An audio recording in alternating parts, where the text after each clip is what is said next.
Hello, everybody, and welcome in to another episode of the Couch GMs podcast. It's Thursday, August 28th, 2025. I'm your host, George Kurt, joined by the one and only Cody Roadcap. And you're shaking your head. Why? It is not Thursday, August 28th. Well, I guess technically it is, but it is the day the Green Bay Packers got Micah Parsons 1 week before the NFL football season. That's how I was going to do my intro. We're 1 week away from the NFL being back. And what more beautiful news to get on this fine August 28th? The shock of them even trading him, I am still processing. And we I think can everyone is. process together as we get further into the show. I'm going to make sure this intro doesn't go too long. Make sure you're following us at the Couch GMs on Facebook, X, Instagram, and TikTok. And you can always feel free to DM us with any fantasy or football questions you have, or join us live Mondays and Thursdays at 6:30. There's your announcement for the podcast for today. We are going to be going back to 2 episodes a week as we get into the NFL season, Mondays and Thursdays at 6:30 East. Make sure you drop in, like the stream, give us some comments, get involved in the show. But Cody, what's happening?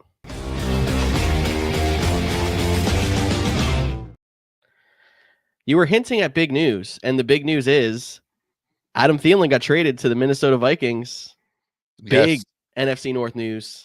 Big NFC North news. The Vikings get their return of their guy. They did give up a decent draft capital for a 35, I believe he's 35-year-old wide receiver. But he will be a fill-in piece for Jordan Addison. He'll slot into that wide receiver 3. While I do think they overpaid, and I don't think it has too much of an impact in terms of fantasy, I do think it is a smart move for the Vikings who needed at least one more wide receiver option. So go get a guy you're familiar with. Exactly. No, it makes sense for the Vikings. I do also think they could have overpaid. Flipping to the fantasy side, he may be relevant for a few weeks, but Addison, once he's back, we're going to be back to the Jefferson Addison. Thielen's going to work in as number 3 and get a couple, maybe have a game or two, but I guess that's not really the big news, is it? No, I think we kind of hinted at the top, but the big news is the Green Bay Packers, my Green Bay Packers, traded for Micah Parsons. And for all you listeners out there that, are kind of shocked out of we are too, don't get us wrong. But this has been a long week for me as someone who spends way too much time on the internet. I've seen the Reddit leaks about, this person did this person. There was, an enhancement doctor talking about the wives of different players, letting this out that Micah Parsons is beyond the good. A dog named Ricky on Twitter following him with all these leaks. For it to come down today, the Packers, they're trading for Micah Parsons, giving up 2 first-round picks and defensive tackle Kenny Clark, which I will miss him. But this trade was a no-brainer for me. It's a no-brainer for the Packers for sure. They're getting a guy who is actually still very young despite going into his second contract. He is one of, I want to say, saw 2 players in NFL history get 12 sacks in his first 4 seasons. The other one was another Green Bay Packer. Yeah, Reggie White. Yep. They signed him for age 2. They didn't have to trade for, but that's the thing. When you can get a caliber player like this, which is why I think, no one right now is talking about, oh my God, the Packers gave up 2 first-round picks. Everyone is talking about, how did Jerry Jones let this guy out of the building? And I think that is all you need to know about the kind of caliber player. It is worth noting he did have a back injury all of training camp that kept him out. We'll have to wait and see on how quickly that recovers. Devontae Adams had a hamstring injury for weeks in Vegas. That is true. So it's definitely worth monitoring. And I don't expect him to get a ton of action right away because he hasn't practiced at all. He might come in for the first game if he does play and only play a handful of spots. We'll have to wait and see on that front. But I just could not be more excited to get a game changer piece. And I'm sure as a fan of the Eagles that are about to see the Cowboys in a week, who that's got to make you feel good too, because now you don't have to worry about your offensive line was already stout enough, but to not have a quote unquote elite edge rusher, it should be smooth sailing for the Eagles offense. It should be. Honestly, wasn't too worried about him going into next week anyway, because he hadn't practiced. You don't know how much he was going to play in week 1. mixed emotions in the fact that thankful the Eagles don't have to play them twice a year anymore. But the Packers are coming into a window. Like, we don't know exactly. Like, there were some holes on that team, but there's no denying that Micah Parsons pushes them closer to being able to compete for the NFC. They already were a double-digit win team last year. And you have to be excited now that even though, Jordan Love still has to come into his own a little bit and they had the wide receiver questions, that defense should be stout now and give them every chance that they have to make a run. Yeah, I think that's the other part of the equation, right? When we talk about Micah Parsons in this trade, the 2 first-round picks. Well, if everything goes to plan, injuries can always happen. Teams can get devastated. Just look at the 49ers happened last year. You thought they were going to be right back in the Super Bowl mix and even make the playoffs. But if things go the way they plan, this team should be in the playoffs, making a deep playoff run, making those 2 first-round picks, hopefully at least the bottom third, if not even lower in the last, so it's hopefully they don't become premium positions. And it is also worth noting that this gives the Cowboys those extra ammunition if they want to go up and get a quarterback and move on from Dak Prescott after this season and kind of go into a little bit of a rebuild mode. Jerry Jones will never admit that. He's still going to say this team's all in. But, with the question marks at running back, with the question marks on defense now trading Micah, Dak Prescott, I will say their defense taking this hit, you got to like CeeDee Lamb and George Pickens a little bit more in terms of a fantasy outlook. Yeah, the defense isn't going to do him any favors when you're talking about a pass game playing from behind that has the ability that they do. That is something to be scary in fantasy. And it is worth noting that Adam Schefter had talked about the Cowboys shifting a look towards the future a little bit when he talked about them trading for the 2 first-round picks. I don't know if going out and getting a quarterback is something there, but I think Jerry realized after last year that they did need to retool a little bit. They had a more active offseason than they had in the past, but still not that big boom offseason. When you consider them losing Micah probably puts them at a net negative for the offseason. So they are going to have to retool a little bit now that you see there's 2 legit teams in that division with them, with the Eagles and the Commanders on the rise. Yeah, and the other part about doing this now is the Packers got to use their first round pick this year. If they did this back in April, they don't have Matthew Golden. They don't have a first round pick next year. No, they got Matthew Golden. They got their wide receiver. Now they go get Micah Parsons. They have Jordan Love. They're the youngest team in football. Just hands down, a great day to be a Packers fan, a terrible day to be a Cowboys fan. And before we get into the fun mock draft stuff, because I could talk about Micah Parsons forever, let me just give you a list of players that were traded for more draft capital than the Packers gave up to get Micah Parsons. Okay. Larry Matunzel. Oh. Jamal Adams. Okay. Khalil Mack. Mm-hmm. Deshaun Watson. Jay Cutler.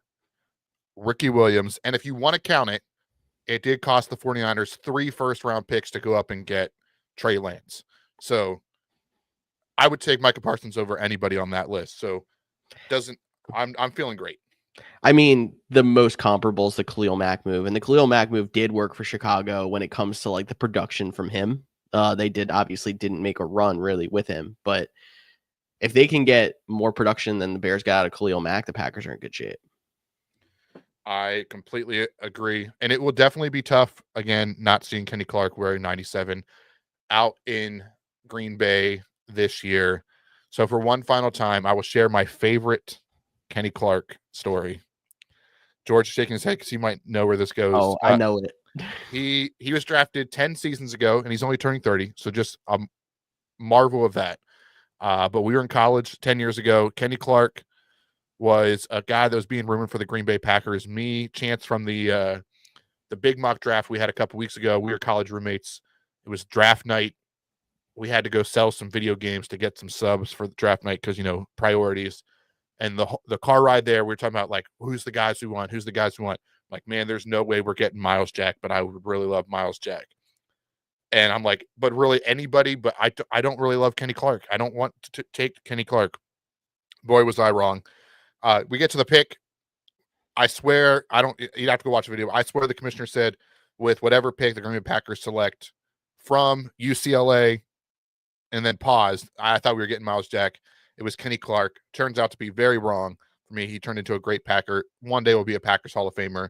and he'll be back, welcome back with open arms. But Kenny, respect. Micah, welcome to Green and Gold. I love that story. All of our stories have been fun, but that's one that I did remember. I knew exactly where you were going with that. All right, Cody. I'm sure there'll be plenty of time to talk about Micah Parsons as we move on. Are you ready to get into some mock drafts? Let's do it.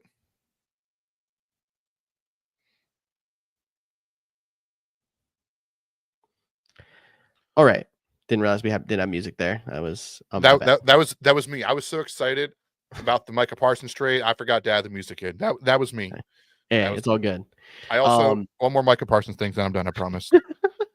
The Packers just tweeted out a picture of the sticky note from draft day that says Micah Parsons no matter what, and that just hits my soul a little bit more. So that's so we can talk mock drafts. All right, you did say drafts plural. So what we're doing here is we're going to do some mini mocks. We're going to do 3 different drafts today. We're going to do 6 rounds of a 10-team standard mock, those 6 rounds of a 12-team Superflex, and 6 rounds of a 14-team PPR. Just try to get a little bit more variety in there, try to hit some more settings, maybe talk about some different guys in different formats before we get into the final week of fantasy draft season to help you guys out. As a reminder, if you have any questions about guys or how a draft is going, please feel free to drop it in the comments as we go, and we will pick up some comments as we go. But why don't we start off with our 10-team standard mock draft, if you're okay with that? Yeah, let's do it. I forget, this is producing live on the air. Are you sharing the screen or am I sharing the screen? You usually share, so I'll let you do that. Okay. I will take care of starting the draft for you then. Cool. Let me share my screen. Again, Micah Parsons has me in a whole kind of situation that I was not ready for. Oh, I got to clear my... This is great podcast audio. This is a good time to remember, if you want to see all our bumps and boo-boos and all that fun stuff, head over to the YouTube channel to watch us and make sure you hit subscribe. Yes. All right, Cody. So join team 2 for me, and we're going to randomize the draft order. Okay. So let me get into that and randomize. Looks like I'm going to be picking pick 2, and you'll be picking pick 9. Now, and we are going to keep these same numbers for all 3 drafts so we can kind of compare the situations that we are doing here. But whenever you're ready, I'm good to get this started.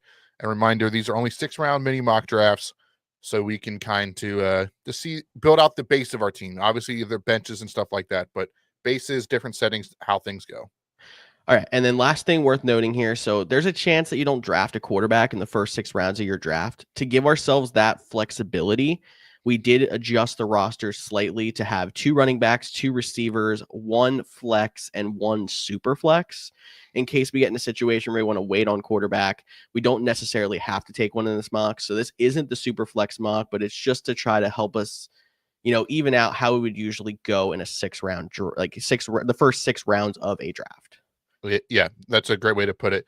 We didn't want we didn't want to force all quarterbacks in the 6 rounds or all tight ends in the 6th round. We wanted to still keep it as consistent and as close to as it could be. Yes. Perfect. Before we start, I have to say, Campy's in the chat saying Micah Parsons peaked at Penn State. He did not. And I'm sure you're happy that he's off Dallas as well as a Penn State alum and an Eagles fan. But now we can draft. All right. I mean, spoken like a true Penn Stater over there, let's be honest. Let's get this mock draft started. Remember, here is a standard. But even yet, maybe we're going to... Maybe. Auto pick? Did you is there a setting that we forgot to turn on? There we go. That'll do it. It just took a second. Maybe Sleeper had to figure out the whole rule situation for how this is going to break down. Maybe. All right. Standard, obviously, Jamar Chase has been the guy at number 1 in a lot of cases for us, but not shocking in a standard. Saquon Barkley goes number 1 with that hit on, bumping up running backs. And at number 2, I think I'm going to stick with that same trend, and I'm going to go Bijan Robinson here. Interesting. Yeah, the standard part definitely plays a factor into it. I still think I would have went Jamar Chase, but I completely get the mindset of it. And team 3 followed that up with Jahmyr Gibbs. So 3 running backs to start early, followed by Jamar Chase at 4, Nakua at 5, Jefferson at 6, and Lamb at 7. Nakua seems a little bit high for me, especially in a standard. But then Genty at 8 and puts me on the clock here. Genty at 8 also seems a little bit rich for me. There was another guy that's left that I expected to go earlier in a standard. Maybe Derrick Henry, the guy that went 4th overall. But that guy. in our mock draft last week. But I'm on the clock here, and Amon-Ra St. Brown is still there, and I think he is definitely worth the value. I understand why he has slid a little bit because of the situation, but to keep this thing rolling, I'm going to go Amon-Ra St. Brown and forego the running back, even though it is a standard draft. And then coming around the turn at Team 10 took Derrick Henry and Malik Neighbors, so you do not get the turnaround for Derrick Henry. I did not get the turnaround for Derrick Henry, and luckily for anyone that is watching, again, reminder, if you're on Spotify, head over to YouTube to see it, because you can see the draft board and you can see the top guys, because you're looking at my screen share right now. And the top guys are Nico Collins, Brian Thomas, and Christian McCaffrey. Georgia's guy, Brock Bowers, and Devon Chain round out the top 5. I'm going to not go double up in here. I'm going to take Christian McCaffrey, take the upside. I think getting him at the end of the second round, I know they just traded for Brian Robinson. We talked about that on Tuesday, but I still think the value is worth it here for Christian McCaffrey. Yeah, I mean, it's a little bit of a sketchy RB1 if you look at it that way, but you needed a running back sometime in the first 2 rounds in the standard, in my opinion. So I think it's a good move there. Moving on in the draft, we had Nico Collins, then Brian Thomas, Josh Jacobs, Brock Bowers goes to Team 5 at 206, and then Devon Achane and Drake London back to me. Yeah, so that leaves you with Bucky Irving, A.J. Brown, Ladd McConkey, or could take the first quarterback in Josh Allen. And then Jonathan Taylor rounds out the top 5 guys available. Where are you thinking? I'm thinking going wide receiver. I'm thinking about potentially quarterback, but I want to see if I can get him around the round 3 turn if I'm going to do that. It's earlier than I usually would take a quarterback, but in a standard, I kind of want to take that running back in round 3 too. I'm going to go wide receiver. I'm going to, I think, take A.J. Brown in this one, as much as I'm a Ladd McConkey guy as well. They're both pretty close. So I'm going to go A.J. Brown, and we'll see what comes around to me on the turn. That is an interesting pick. A.J. Brown, Jonathan Taylor, Bucky Irving. So if you were hoping for one of those running backs, you could get your guy, Ladd McConkey, or you could take a quarterback here. Were you hoping one of those 2 guys fell? I was. I mean, there's still Kyron Williams and Chase Brown out here that wouldn't be bad picks at this point. But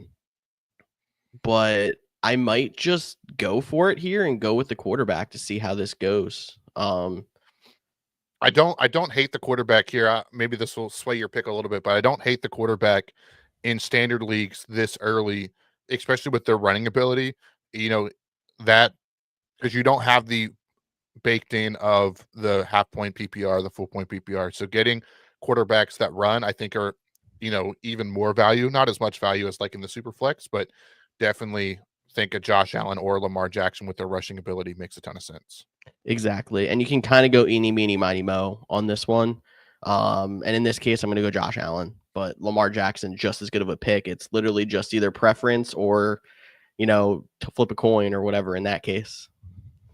All right. So you went Josh Allen, but after you went Ladd McConkey, Jackson Smith-Njigba, Lamar Jackson, Trey McBride, Chase Brown. I always want to say Chris. This will be the toughest. I cannot wait for draft season to be over just so I don't have to say Chase Brown on a podcast on a regular basis doing these mock drafts. And then he's going to go off, and you're going to have to say his name every week. Yeah, so for me, I'm looking here. I'm actually a little bummed. I was hoping Chase Brown or Kyron Williams would fall to me. If I could have paired them with a Christian McCaffrey, I think that would have, given me a solid 4 options. There is still Breece Hall and James Cook as some running backs available. Tyreek Hill is still here. Garrett Wilson, T. Higgins, and then Jaden Daniels. I don't know if I want to take Jaden Daniels here while I think the value is there, but I might try to play the game and hope that he falls to 4-2. And I already took the high risk, high reward guy and in Christian McCaffrey, so I'm going to avoid doing that in Tyreek Hill, which puts me in definitely a little bit of a tough place to be in. Because if I was looking at running backs, it would be Brees Hall or James Cook. You know what? Actually, I think there's definitely a better chance one of those two guys are here. So while I don't think the value is the best, I am going to take Jaden Daniels here and get my quarterback out of the way. Then Terry McLaurin and Garrett Wilson went, so I still get my pick of those two running backs, and I will go James Cook. That worked out for you, being able to still get the RB2 of your choice, and then Daniels, solid quarterback choice. You already mentioned how in a standard, you don't mind taking the quarterback early as much, even though round 3 is probably the richest I've seen him go, but it's probably because we do a lot of half PPRs and full PPR mocks. Yeah, and it's also interesting. We're a big proponent of late round quarterback here, but because we play predominantly your half point PPR or even your full point, this standard gives a little bit more of an increase to those higher end rushing quarterbacks. So I think that's everyone in general is getting less points, but it doesn't affect the quarterback. Yes. But after my pick was Tyreek Hill, Marvin Harrison Jr., T. Higgins, Brees Hall, Rashee Rice, and Joe Burrow, which I don't actually think we talked about that. So maybe we need to do a little bit of a tangent. We thought he was going to have his hearing 4 weeks after the season started, but they came to a conclusion, and he is actually suspended for the first 6 weeks of the NFL season. So round 4 seems a little bit rich for a guy that's going to miss a guarantee of week 6, but at least you're going to get him back. Is most likely able to be put on your reserve spots under the suspension tag, and you don't have to worry about suspensions potentially leaking into the playoffs. And I'm sure it's a guy we're going to be talking about week 4, week 5. Hey, just go check in on the guy that has him sitting in that reserve spot. Maybe you can work him in as an additional piece for a trade or something like that. Definitely. And I think his draft value is going to go up a little bit in this final week now, knowing that you're going to miss him for 6 weeks, but the uncertainty's gone. And the fact that he has now 7 games, probably. I think it's 7 games when I do the math, counting the bye week in there, to get up to speed before the fantasy playoffs, which is where you really are going to want him to step back in. It was a worry before when he thought he was going to play 4 weeks, go on an unknown suspension, maybe come back to start the fantasy playoffs. It would have been very bad. Yeah. So I think it's still a little rich to take him at 4-7, but wanted to highlight that. Joe Burrow went right after him, and now you are back on the clock here. All right. I'm trying to think about keeping this thing balanced here. There's a couple running back and a couple wide receiver options I'm looking at. At running back, it would be either Omarion Hampton or Ken Walker, not an Alvin Kamara guy. And then Joe Mixon's the next guy on there, and he is missing at least the first 4 weeks on PUP. I'm surprised he's still this high on boards. I guess we haven't really completely adjusted to that yet. And then on the wide receiver side, we have old reliable Mike Evans. We got Devontae Adams up here. And then DJ Moore and Cortland Sutton are also in consideration here. I'm not a big DK Metcalf guy either, but he is a wide receiver one on a team. Team 1 already has 3 running backs. He could technically take one more. Yes. So, but there's a better chance that he goes wide receiver. So I think I'm going to go wide receiver first to try to play the turn, and I'm going to take Mike Evans. I don't mind that pick at all. And like you mentioned with Joe Mixon, another little side tangent here of him being on the PUP but still being quite high. That's why we always advocate to draft later and later in the season, get past cut down day if possible. I know Labor Day weekend is tough if you're doing get-togethers because a lot of people have plans as that, kind of caps off the unofficial end of the summer, I should say. But if you can do your drafts this weekend, this is why people are going to see Joe Mixon here, and they might take him. If you have an auto picker in your league, can't show up for some reason, they're going to get drafted. And that's only going to push better players down because it's not going to give the systems time to recalibrate based on ADPs and averages of where Joe Mixon should go. So when you see the name, that's why you should pay attention. Maybe follow our podcast, follow other podcasts, and know these guys get a better idea of where they're going to be so you can be more prepared for your drafts. Definitely agree there. And I did get lucky with no running backs going on that turn. It was DK Metcalf and then Sam Laporta going to team 1. So I can come back here and then get my running back of choice, which was Omarion Hampton. Nicely done. You're getting a solid, balanced out team there. After your pick of Hampton was George Kittle. Jalen Hurts, DJ Moore, Alvin Kamara, then Patrick Mahomes and Baker Mayfield went. So even though we took out the quarterback spot, you are still seeing the quarterbacks go relatively early in these drafts. But again, you have that flexibility there as well. Puts me on the clock here. I have 2 running backs. I only have 1 wide receiver, which is definitely an interesting thing for me. But the guy I've been talking about all offseason is sitting here at the top of the board in Devontae Adams. So basically a no-brainer for me. Travis Kelce at 5'10", and then Bo Nix coming back to you on the turn. And what do you have left on your roster here? So for me, the only thing I basically have every position field except my flex. So I can take a wide receiver, a tight end, a running back, basically have anything that I would like to have here. And the interesting thing about this, and the Travis Kelce made me think about this. I know we do sleeper. It's just the easiest for us. They're not a sponsor in any way, shape, or form. It's easier for us to set up these random rules and stuff like that and do mock drafts on demand. But like Travis Kelce, his sleeper ranking versus his NFL.com ranking is vastly different. Like he's going to like rounds 8 and 9 in your different platforms. So also like it's not a bad idea to, maybe do a mock draft on a different platform that you're not even playing on so that you can get an idea of where the balance out values of these are, knowing, oh wait, on my platform, I can take Travis Kelce 3 rounds later, but if I'm playing on sleeper, I got to take him in round 5 or 6. Those are something to definitely pay attention to. All that to I just also want to throw out, if you have less time to kind of look throughout a lot of different platforms, I suggest Fantasy Pros because they do averaging out of a lot of the major platforms rankings, and it kind of takes away that like, oh, this guy's super high on one platform but low on the others. It evens it out a lot. So again, not a sponsor, but something I recommend if you're trying to do a little bit of a pre-draft crush. Yeah, no, definitely worth. Fantasy Pros, again, they're not a sponsor. I think Fantasy Data, that's another one that's out there. That's a free site. I mean, there's a paid walls there, but they have some different values. But to your point, I think Fantasy Pros at least even breaks it down to which site has them where. So you can see like it has their average, but then where they're at. But I'm on the clock here with my final pick in this first mini mock. I have 2 wide receivers, I have 2 running backs, and I have a quarterback. I can go in any which way I would like here. Top guys on the board: Ken Walker, Joe Mixon, Chuba Hubbard, Cortland Sutton, and James Conner. There is 2 names that are sticking out to me. Cortland Sutton, the top guy for Bo Nix and the Denver Broncos. But because this is a standard league, if this is half point PPR, full point PPR, I would take Cortland Sutton. That would be my pick. But I'm going to pivot here because it is a standard and just get old, reliable James Conner. He gets touchdowns, he gets yards, he gets carries. And I think that'll help my team out. I like that pick for you, and I was someone I was hoping would fall back to me, so we'll see if he does. In the meantime, we had TJ Hawkinson and Mark Andrews, and then Kyler Murray, Ken Walker, Jonnu Smith, and Chuba Hubbard back to me. So there is one running back left that I was considering still, and that's David Montgomery. Round 6 value for him is not bad, but if I look at the wide receiver side, Cortland Sutton, Zay Flowers, Devontae Smith, obviously not taking Smith because I have A.J. Brown, but I do like Cortland Sutton better. And he was somebody who I was actually debating last round, and he fell down around. So I think I have to go Cortland Sutton to wrap up my draft. I like it. I would have taken him at my pick if this was any other league. So there you go. Jared Goff is the last pick. I will throw up the draft board on the screen. Real quick, any takeaways? I know it's still a little bit tough because even though we took out the need to actually take tight ends, I feel like some tight ends got, pushed up the board a little bit, like a Jonnu Smith, like a Mark Andrews. I've seen them definitely go a little bit later, but this is also standard scoring.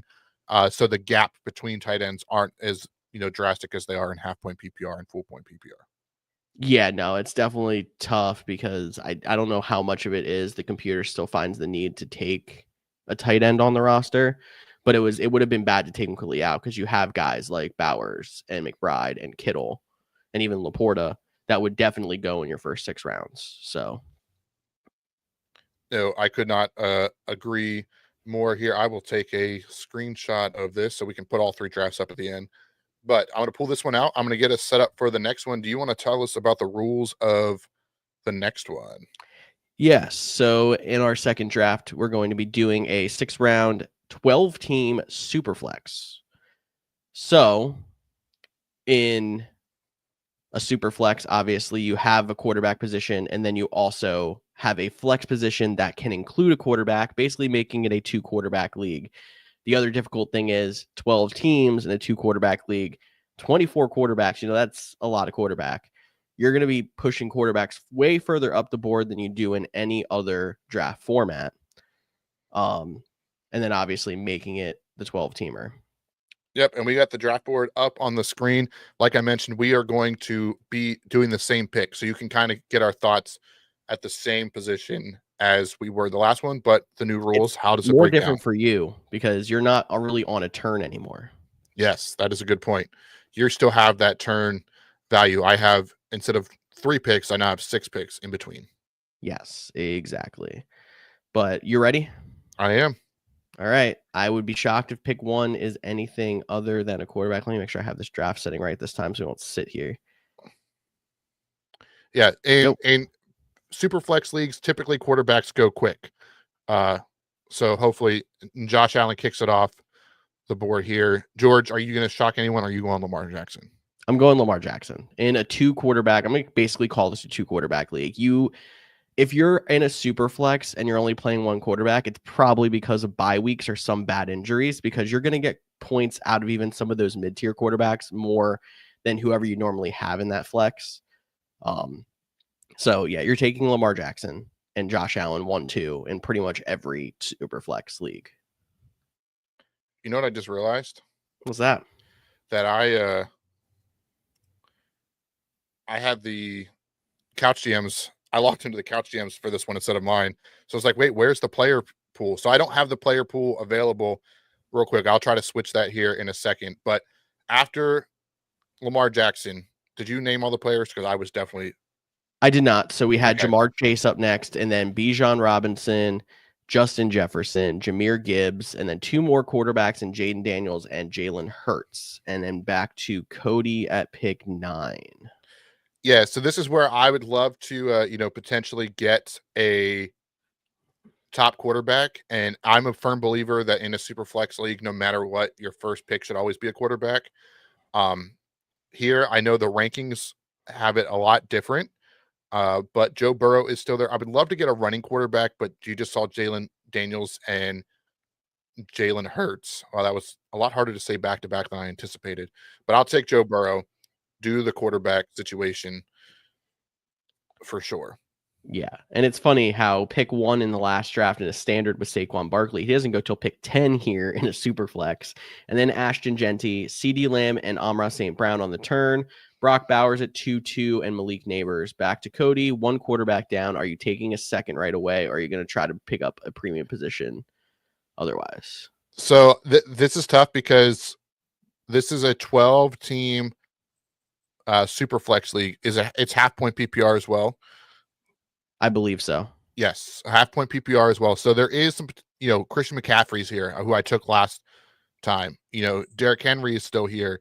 Puka Nacua, who went with the 5th pick overall in the 10-man league, is still here. But there is also Patrick Mahomes. And then, so really for me, the question is, where is that tier break of quarterbacks? Is Patrick Mahomes still in that upper echelon tier, or is he in the next tier with the Bo Nix and the Baker Mayfields and the Justin Hurts and Kyler Murrays? Will any of them be back? Because this is my long turn. And because of that, it scares me. If I was in Georgia's position and, I only had to wait 2 more picks to get another quarterback, I probably would go with like a Puka Nacua here, or maybe even a Christian McCaffrey. But I'm going to double up with Patrick Mahomes. And at least that should be a fun quarterback duo to have and at least enjoy watching throughout the rest of the regular season. And on top of that, it's also going to be the best quarterback duo in the league. So you're going to get bonus point. You should be getting points on other teams in your super flex by having Mahomes there compared to whatever other quarterback comes through. After that, we had Devon Achane, Puka Nacua, and Trey McBride. And then Christian McCaffrey, Derrick Henry, and Brian Thomas. Back to me. So no other quarterbacks went after my pick. That was something I was worried about. So I'm really interested to see if that trend continues into round 3, and maybe if I did make a mistake. I mean, yeah, that's true. If there's not a lot of quarterbacks that go in round 3, you could have taken a blue chip player at another position. I, like you said, have the short turn, so I can go with another position and feel comfortable. And even though I'm normally a running back premium guy, I love seeing Nico Collins fall all the way to 211. So I think I'm going to have to go Nico Collins. Hey, I think it's a great addition there. Josh Jacobs goes next, and Drake London is after that. So you can either go quarterback or you can get another blue chip player as well. Now, you see, I have to start worrying on my long term, which is actually even longer than yours. If I don't go running back, what's going to be left for me?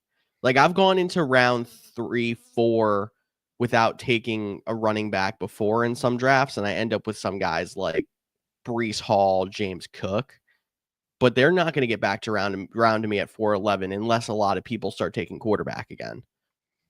So this is really a bind, and I don't know if I like picking this early in the round in a super flex, except for the fact that you get Lamar Jackson. No, I think it is worth noting though, like I'm still anticipating some quarterbacks to go here because it is a super flex league. So not typically are you sitting in round 3 with guys like Bucky Irving, Jonathan Taylor, Kyron Williams, Chase Brown, all sitting there, and all guys that could I don't think that any of those will get back to you because there's just so many picks, but that will push other guys down the board. Like you might still be able to get like an Omarion Hampton or a Brees Hall or maybe a James Cook on your way back around. But if you want one of those top guys, you probably have to pull the trigger now. Yeah, because I think what we're looking at in here is almost like how we talk about tight ends. When you're looking at the difference between like one guy and another at each position, what's the difference between if I go Bo Nix versus if I wait and end up with my QB2 being Jared Goff? But if I go to running back and if I take either Jonathan Taylor or Bucky Irving here, and then I don't take one, I end up with, say, David Montgomery. I think that might be a bigger hit. So No, I hear you for sure. I'm going to go Bucky Irving with this pick. Bucky Irving, you lucky buck. So we did have another quarterback go between here. We had AJ Brown and then Bo Nix. I almost said Chris Brown this time too. You're welcome. Chase Brown, Marvin Harrison, Kyron Williams, and Ladd McConkey. And do you have any regret after you took Mahomes and the only quarterback that went in that whole turn was Bo Nix? I do. And I don't think that's realistic for super flex leagues. At least the ones I play in, the quarterbacks go so quick. And I get it. Maybe it does stink a little bit. I mean, literally since 1-9, there's been 2 quarterbacks taken. Like that just does not seem very typical. But hey, this is the draft and some things are happening. So hindsight, I probably wish I would have took Puka Nacua here. And maybe I'd be stuck with like a Baker Mayfield and whatnot. But we're here. We're here now. We're going to make the most of it. Jonathan Taylor is here. He's still a blue chip player in my mind. I will take him. I think it was lucky for you to have Jonathan Taylor fall all the way down there. He was definitely still someone I was considering at 3-2, and only having one quarterback go and still have him fall. Solid RB1 still. If Taylor wasn't there, I definitely would have regretted the decision a lot more. Oh, 100%. Because you can deal with RB1 Jonathan Taylor when you have 2 number 1 quarterbacks in the Superflex. Exactly. And because of where we're sitting right now, I'll make my next pick pretty quick. Might be a little bit early for this guy. He is the second best player available on the board.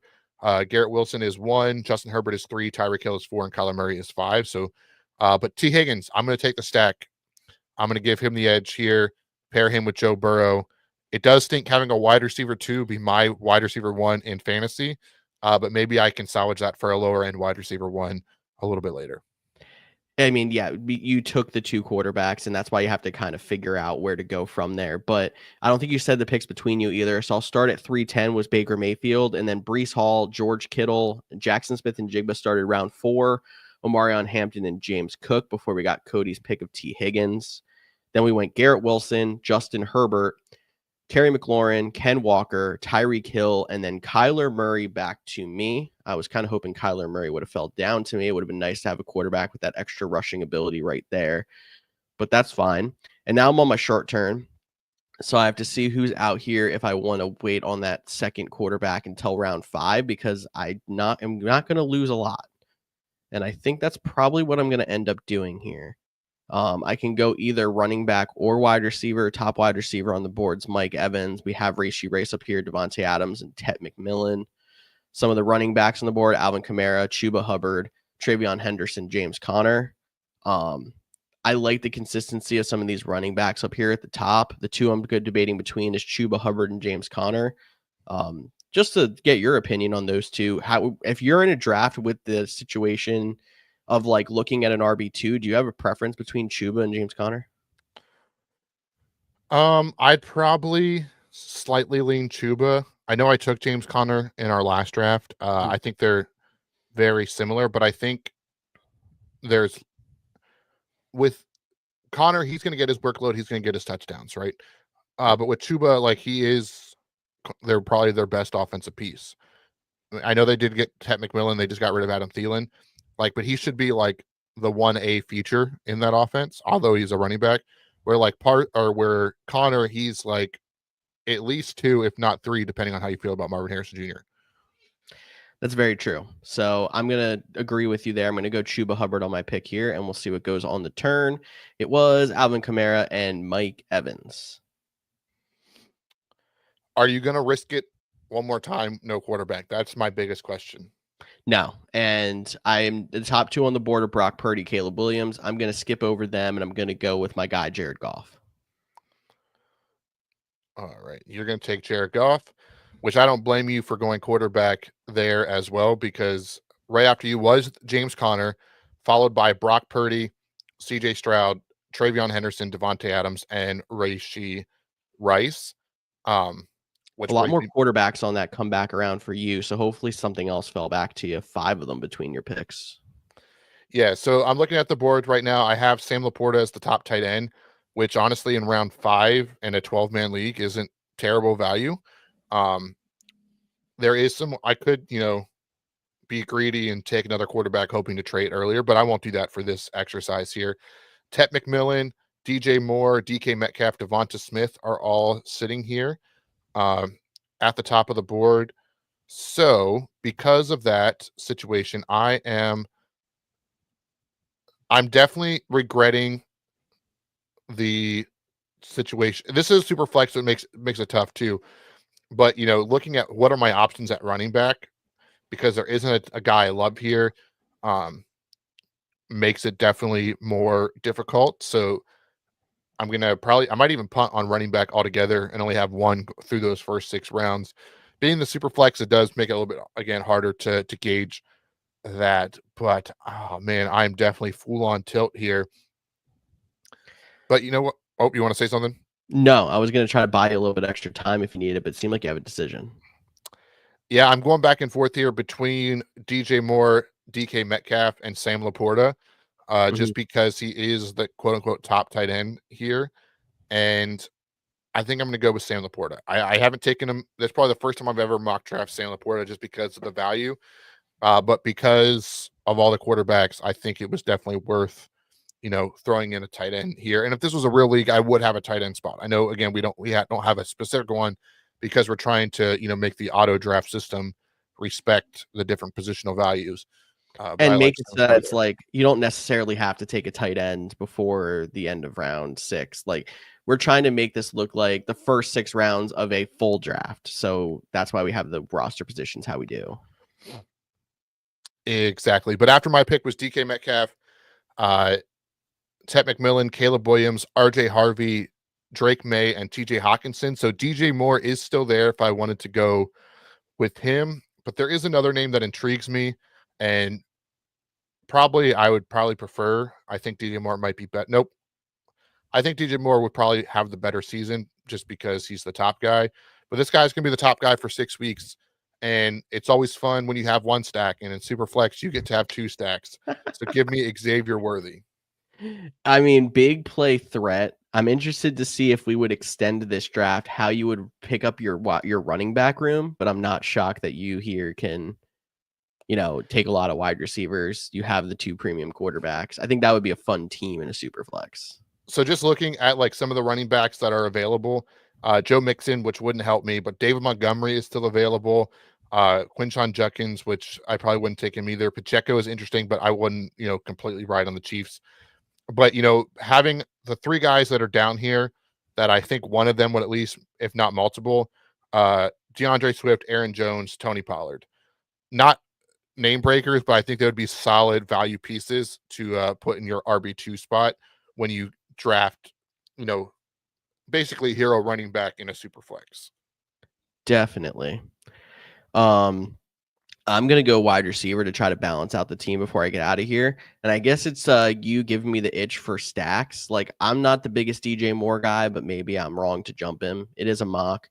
I just took Cortland Sutton in another mock, so I'm going to avoid him here. I'm going to go get Zay Flowers to pair with Lamar Jackson and have a little bit of fun here to end this one. Yeah, I mean, I think that, stacks are definitely valuable. Some people are, put too much stock into them because if that team has a bad week, then you take a hit at two positions. But if you get good stacks or like high-end offenses like a Lamar Jackson, Zay Flowers, or a Joe Burrow, T. Higgins, like more often than not, they're going to hit. So that's why stacks definitely have their benefit. And I feel like in this case, if it does bust, Lamar Jackson has very few bust games. Like Zay Flowers is super inconsistent. But if you have one of those games where Zay Flowers gets his 25 points and 2 touchdowns stacked with Lamar Jackson, you're in a really good spot for your week. Exactly. Any other takeaways, or are you ready to do this last one? I think we move on to the last one. I think then at the end, we should kind of go back and reflect on our drafts and see kind of like how we would continue them. Like what strategy we would like to continue them as we finish up the rest of the rounds. All righty. I'm still team 9. What are we doing for this third and final mini mock? This third and final mini mock is going to be one of the biggest mocks, at least team wise, that we've done maybe ever here on the show. 14 teamer. Not a lot of 14 team drafts out there, but it's going to get deep and thin at positions really quick. And it's a PPR. Try to bring a couple extra points into there as we expand the teams to 14. But I'm feeling running backs are going to be premium when we're in a 14 teamer. Yeah, but you have the dynamic of premium versus it's full point per reception, so that always pushes wide receivers up the board too. But let's get this thing started. All right, you have an even longer turn now. You're almost picking in the middle of the draft at 9. I'm still on that turn at 2. Here we go. I do not think I set my setting right, so let me 1 second to change that as we got it started. There we go. Maybe. There we go. Jamar Chase still goes 1. So in the because of the PPR, he still goes 1 versus the standard. Running backs went 1. So you're on the clock. I'm on the clock. Running backs, top of the board: Saquon, Bijan, Jahmyr Gibbs. Take your pick. Who's your favorite? I'll stick with my guns and stick Saquon at 2. I would have considered Gibbs at 3 just because of the pass catching options. I mean, Saquon's involved, but because of the pass catching with Gibbs, I think I might have gave him the edge for me there, but I don't hate your Saquon pick at all. Gibbs went number 3 right after you, followed by Bijan. So like you said, take your pick, and those are the next 3 picks.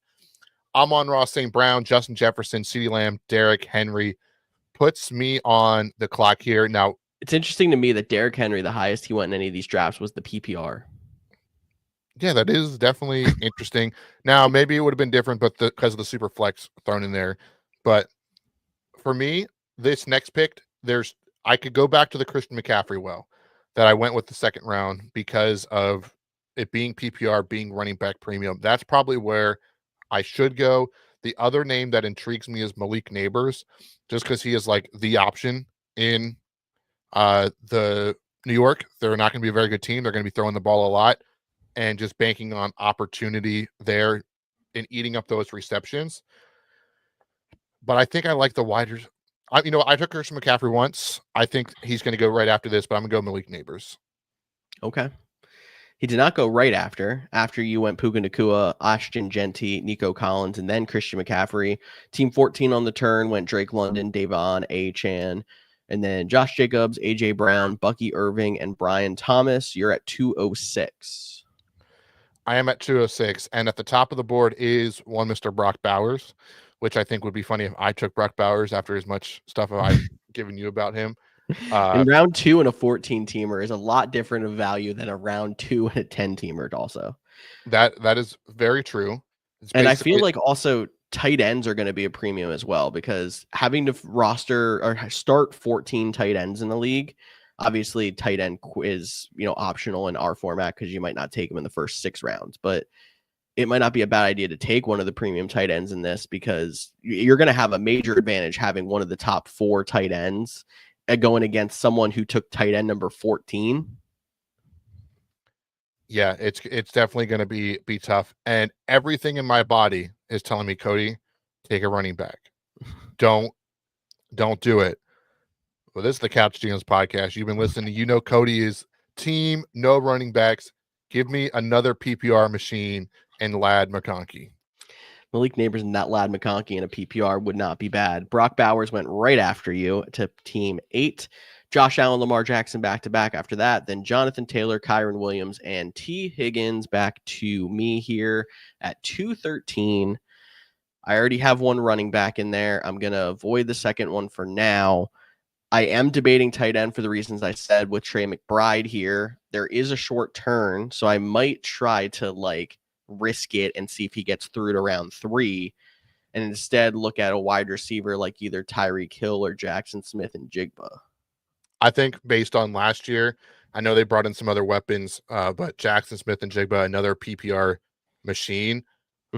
That's probably where I would lean and hope McBride falls back to round 3. Yeah, because even in the past, Tyreek Hill was fantastic. He was a number 1 wide receiver for the season before, but he's never been the pass catching PPR guy. Jackson Smith and Jigba was eating up targets. I'm going to go Jackson Smith and Jigba here. We're going to see if the tight end falls back through. Unless you just want me to look at his bio instead of draft him. There we go. James Cook and then Trey McBride. So he did not get back.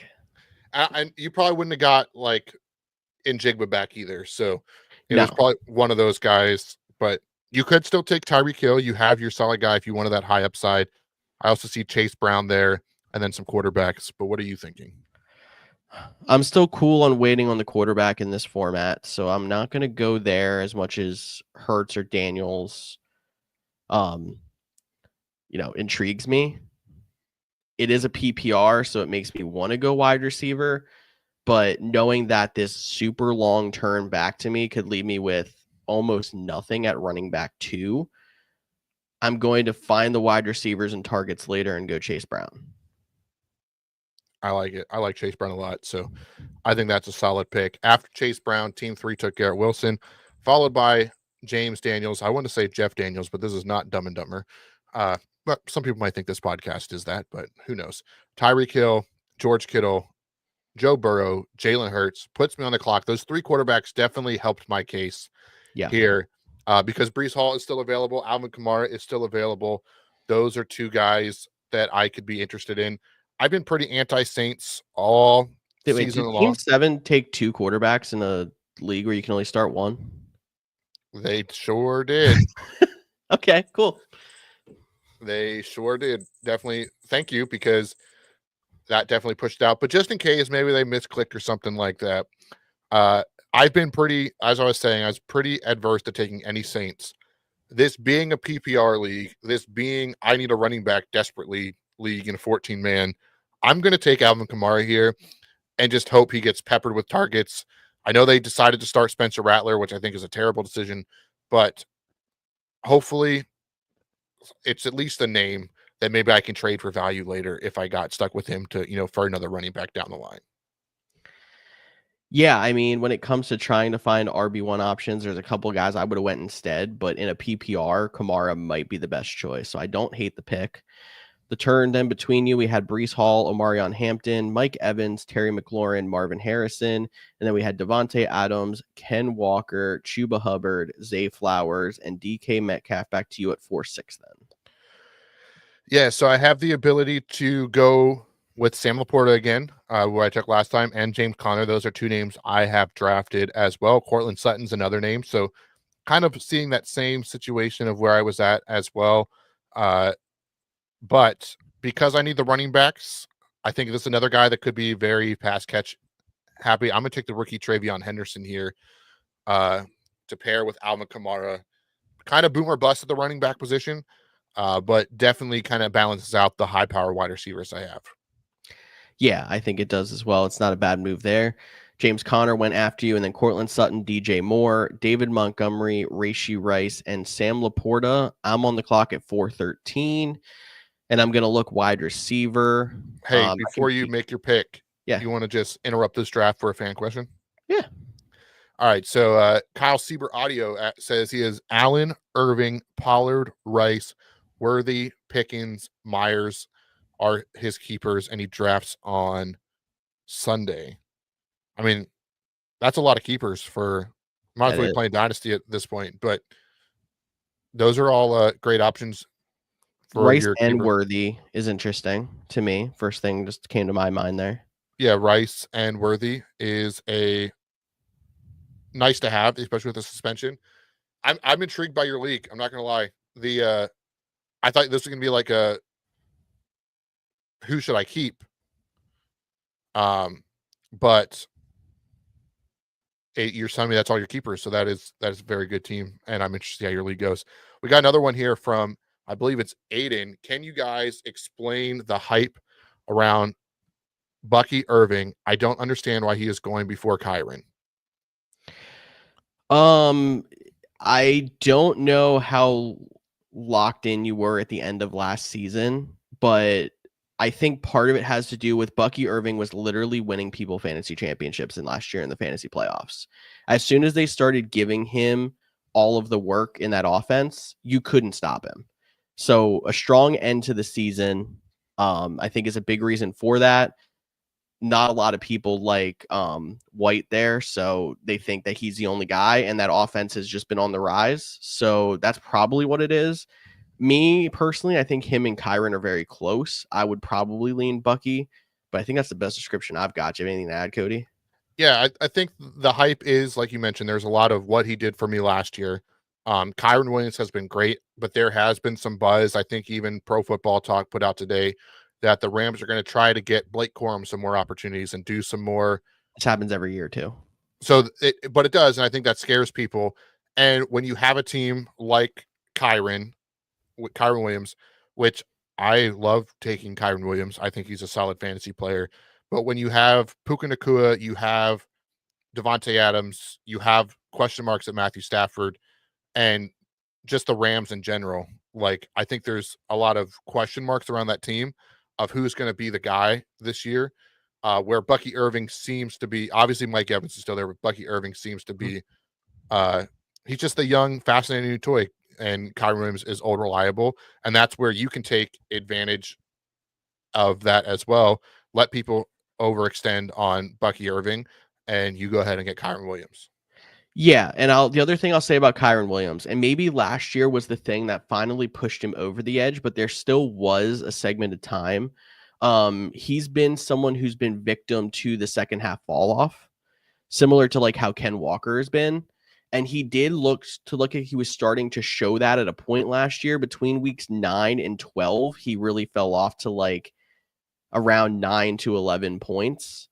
And then he did have the big resurgence at the end of the year in the fantasy playoffs, which really helped. And then obviously had a strong playoffs as well.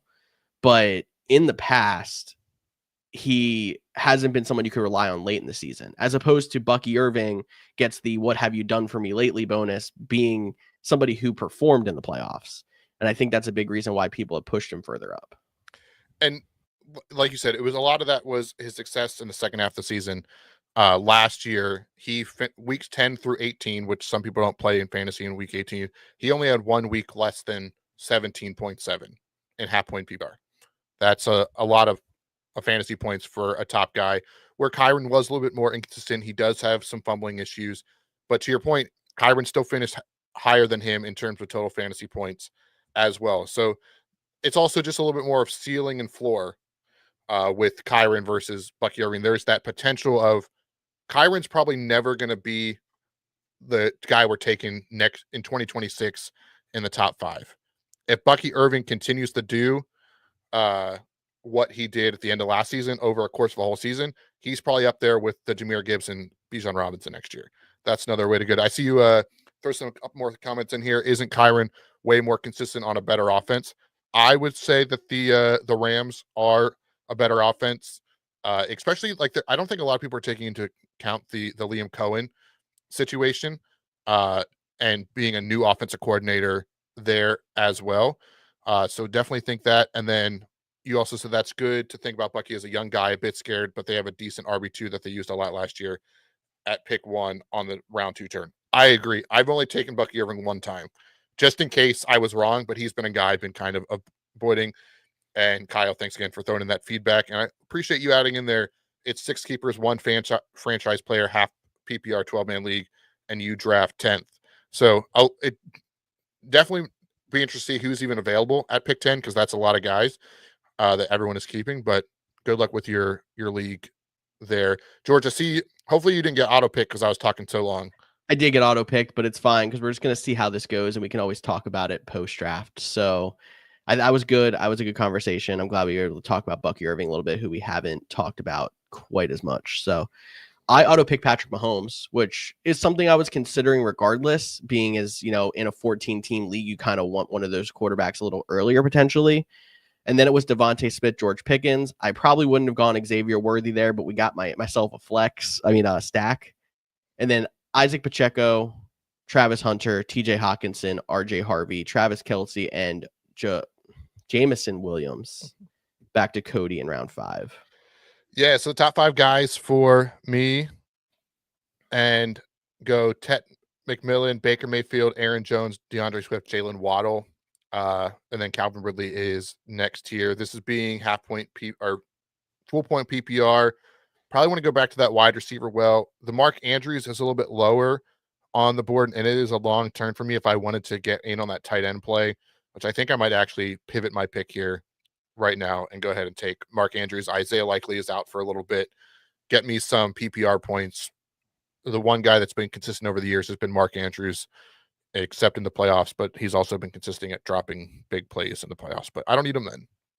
No, and I think you got lucky by the computer thinking they should still take a tight end and a quarterback, because Baker Mayfield went next, and then Evan Ingram, Jared Goff, Bo Nix, Colston Loveland, and Kyler Murray on the turn from 5 to 6. David Njoku and Tyler Warren, Justin Herbert, and Dalton Kincaid.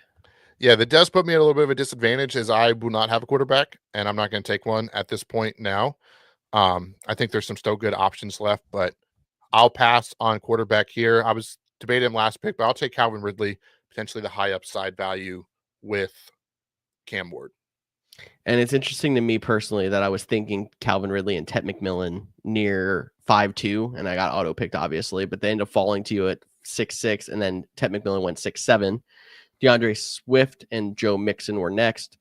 Brock Purdy, Kyle Pitts, and Dak Prescott back to me. I should have took Kyle Pitts. It's his year. I feel like you have to say it when you draft him. It's his year.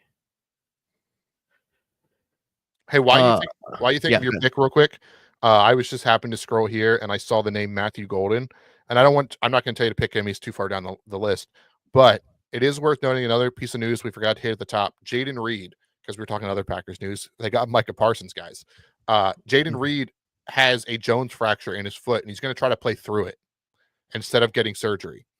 Ooh, so that's not worked well for a lot of players in the past. Yes. So whether this becomes he's going to get surgery in a couple of weeks, or he's just, in and out of the lineup all kinds of years. So I'd be fading Jaden Reed a lot. We didn't know which Packers players to get, but with him, that question marks for me, if you're going to take a Packers guy, it's either Matthew Golden, or with your last pick, instead of taking kicker, you're going to add Christian Watson, put him on your reserve spot, and go from there.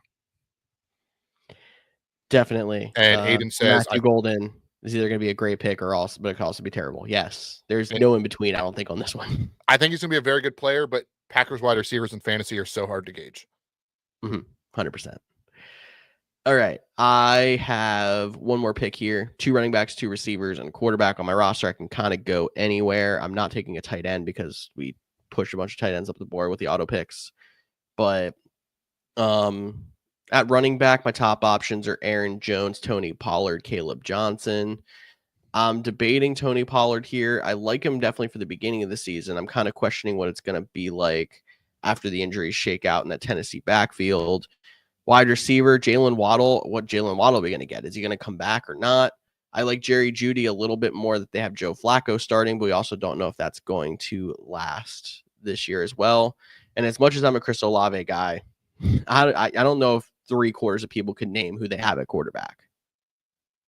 Well, they started Spencer Rattler, so I know, and Still can't the believe it. average fan doesn't know who Spencer Rattler is. And Tyler Show is. Dude, I'm just waiting for them to get Jameis Winston back. Didn't he get rostered by the Giants, or did they release him? No, he's still rostered, but Yeah. there's still hope. Anyway, I'm going to take one more receiver in the PPR format, and I'm going to go Jerry Jeudy. I love it. Dude, Aiden, thanks so much for being super active. Yeah, exactly. Exactly. All right, so there is the 14-team PPR quick. I know we have gone over our typical hour, so we can keep this kind of quick. I'm going to pull the draft boards out, and I'm going to try to share the different images. Give me a quick second as I go through this. So as you go pulling these up, we can now then share what our teams are like in each of these drafts, and then kind of give an idea of like where we would go from here. Because we were trying to play these like they were the first 6 rounds of a full draft, just to try to give you guys as much variety as we could heading into the final draft weekend. So I know they're refreshing as I pull them up. So you have the 10-team standard here? That is their reverse order. So this should be the 10-team standard league. I wish I could put all 3 on the screen, but I'm not tech savvy enough to do that. That's fine. But yeah, real quick, looking at this one, my team 9, I would definitely be looking to add to the wide receiver room with my next pick, only having 2 guys. But that's what you sacrifice by taking quarterback early. But I like the running back, how it shakes up. And then I would just, at that point, go late round tight end.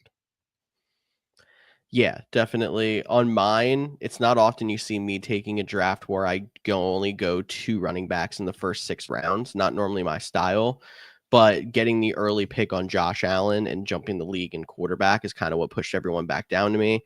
I think it's a solid 3 wide receiver. So my next pick, or 2 of my next 3 picks, are probably going to be running back in this case, just to complement Bijan and Hampton. And then once I get to that solid 4, I usually back off of running back for most of the rest of the draft until I kind of just take my late round flyers on guys that I think could break out later, but it gives me a good option to start the season. So I think that's where I'd go there. And then with you, late round tight end at that point. All right. The next draft was the 12-teamer Superflex League, which I think is very interesting that Superflex team 11 waited to round 6 to even get his first quarterback, which is definitely a tough. And you could say the same about team 12, who waited to the end of round 5 to get their first quarterback. So some teams went interesting to me because I actually had the scoring settings for the rankings on Sleeper set to 2 quarterbacks. So not even super flex, but 2 quarterback. Yeah. So which is insane to me. And they're just gonna be like the guys that are, banging on getting CeeDee Lamb and Amon-Ra St. Brown. Team 11 was a Raiders fan on the computer. Taking Genty and Brock Bowers, you're not going to convince me otherwise. My team, looking at the draft board now, kind of regret the Patrick Mahomes pick. I think if I could have swapped him out with like a Puka Nacua or Christian McCaffrey, honestly, if I could have got Christian McCaffrey there and then a late round quarterback, let's swap out Sam Laporta for, a Dak Prescott, Caleb Williams, Drake May, something like that. That's kind of hindsight 2020, but I still think my team overall could be solid with good rest of the round picks.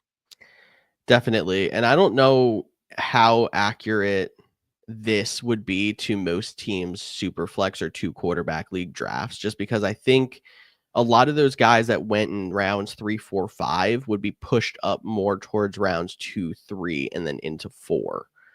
So I'm surprised that some teams waited so long. There's a lot of times that people are finishing up their second quarterbacks by the end of round 6. So I'm a little surprised that the computer drafted it this way.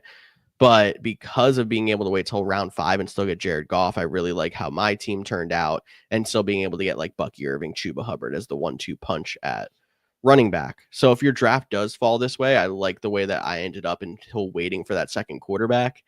It's almost like I don't mind taking a similar strategy to how I usually do, with waiting on quarterback and getting one of those guys somewhere around those like 8 to 14 range, and pick your favorite 1 or 2 in that range. But when you're in super flex, you want to take one of the top guys and then your second guy in that range. I agree. Let's look at that last 14-team league. Definitely a interesting one to see how that one broke down. Don't do a ton of these, but being full point PPR, I really like the Malik Neighbors Lad McConkey thing. I think that could be league winning, quote unquote, for me. I didn't take a quarterback because I didn't think the value was there. There's still a lot of good guys, whether that's a Jared Goff, Jordan Love, CJ Stroud, they're all still available. So I will be okay at the quarterback position. But I do really like what you did as well with Barkley and Jigba, Chase Brown. I think that's fun. I know you technically got auto pick to Patrick Mahomes, but then stacking him with Xavier Worthy. And the Jerry Jeudy pick, I think, again, could be a very sneaky option. He was very consistent depending on his quarterback. You have to think Joe Flacco is the quarterback that would benefit the most, or would help benefit Jerry Jeudy into being a solid player. Yeah, exactly. And the thing I worry about is if you get a lot of value out of Jeudy and then they switch quarterbacks later in the year and then it drops him off, you kind of have to be in tune and active, I think, if you're going to be somebody who has Jerry Jeudy, because you can take the risk. And if they end up switching to one of the two rookies, see if Jerry Jeudy still works out. But it might not be a bad idea to try to push him off to another team when you see that that move is imminent. Try to get the full value of Jerry Jeudy and not take the risk of him dropping off with a new quarterback. So be active, keep an eye out, but I think there's a chance that he's a really sneaky good play, similar to how he was last year. Absolutely. So before we hop out of here, Aiden, again, has two more comments. I'm going to throw them up and then we can jump out. One, he said Dak Prescott might be a sneaky QB again this year. I could not agree more. We talked about at the top with the Micah Parsons move. This defense got worse. They're going to have to throw the ball. I've been on the George Pickens going to have a great year this year, all offseason. I think he takes a step up. I think Dak Prescott is like the perfect example of why you take quarterback late. Just hope that he does stay healthy. And then he also said that J.K. Dobbins was a late round running back for him just because he feels like Denver has to play someone at this point. And, RJ Harvey is the new fun name. But I think J.K. Dobbins showed last year that he can still compete. And he might be a guy that comes in to start the season, has a really good first couple of weeks. You trade him as RJ Harvey starts to ascend and trying to find that sweet spot of when to get him. Any thoughts to add on J.K. Dobbins? No, I kind of think that some of those young names aren't the best options this year. RJ Harvey, someone I've avoided everywhere. I feel like J.K. Dobbins is going to earn himself some carries somewhere. We obviously don't know if he's going to stay healthy. That's the biggest hit on him. But he was good last year. Very good. Back to complete J.K. Dobbins form. It was healthier than he was most years. And then trying to think, the other guy that I was like trying to avoid the rookie, and this is much later in the draft, and somebody who you're going to try to take a late round flyer on probably, I'm a big fan of Tyrone Tracy over Cam Scatterbo. They're both going right around the same part of the draft. If I'm down there and trying to find one last running back for my roster, give me Tyrone Tracy and have the chance of him taking back over and fixing the fumbling issues rather than just taking Cam Scatterbo. Yeah, I do think Cam Scatterbo has the higher touchdown upside because I think if they get inside the 10, that's going to be where Cam Scatterbo exceeds. Yeah. But I think that is it for this packed episode of the Couch GMs podcast. George, anything else to add? No, that was fun being able to go through a couple different formats. I wish everybody out there luck in their drafts this weekend. Remember, our DMs are open. If you have any questions, drop your questions in. We're happy to help you. And looking forward to a week from today. It's happening. I know that wraps up our last mock draft of the season. We will not be doing another fantasy mock draft. Man, Pro Bowl week. Pro Bowl week. We do it even earlier. George said we're going back to 2 episodes starting next week, so make sure you tune in for that. Mondays and Thursdays. Season predictions coming next week. Make sure you're in tune for that. And if you have any, send us a DM. We'd love to hear what your season predictions are. As always, thanks for listening to another episode of the Couch GMs podcast. I'm Cody Roadcap. That's George Kerr. And we'll talk to you all next week.